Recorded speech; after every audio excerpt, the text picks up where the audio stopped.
Sometimes you have to tell your future about your past.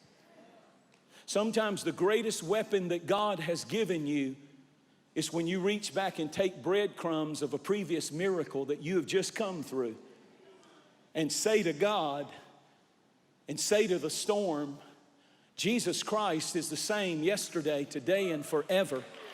He did this yesterday, and today I'm in a storm and I'm going to the other side. I don't care what I'm facing, and I've got proof. I've got some leftovers in my little boat that I can hold up. Smell that? That smells like fish. You see these breadcrumbs all over me? I'm telling you, I just saw God make a way where there was no way. Why would I doubt him now? Somebody praise him. Can we give God praise that he's not just God on the shore, he's God in the sea? Your power is not in where you are. Your power is in where you've been. Because when you've seen God do what you've seen him do already, all you got to do is reach back and grab some of that stuff. And I've taught you this before, but thanking God is cranking the engine of faith.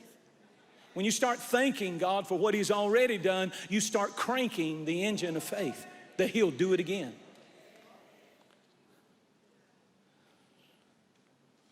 And the Bible said that Jesus would have passed them by, but somebody cried out.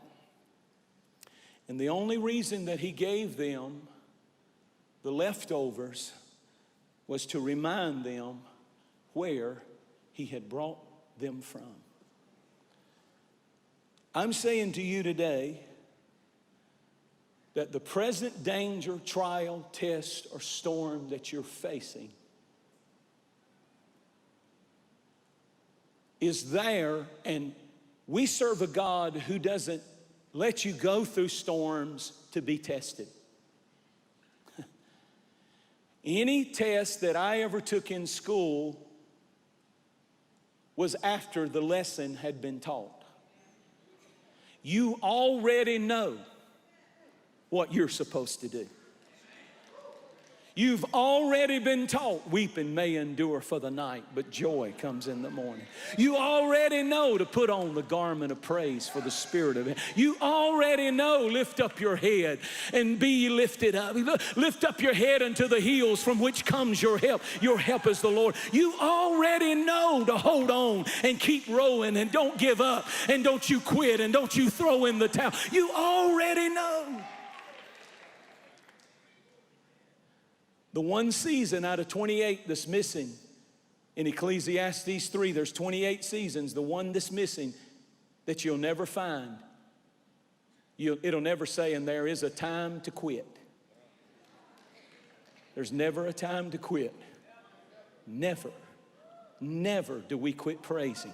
Never do we quit rowing. Never do we quit holding on to God's promise. Never do we give up.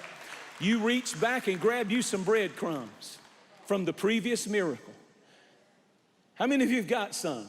How many of you have had x-rays and it looked one way and God healed you? How many of you have had situations when you didn't have a job, but didn't God provide? Reach back and just grab some of those crumbs. And now in your present danger, throw up your hands and praise God like he's still God and Lord of all.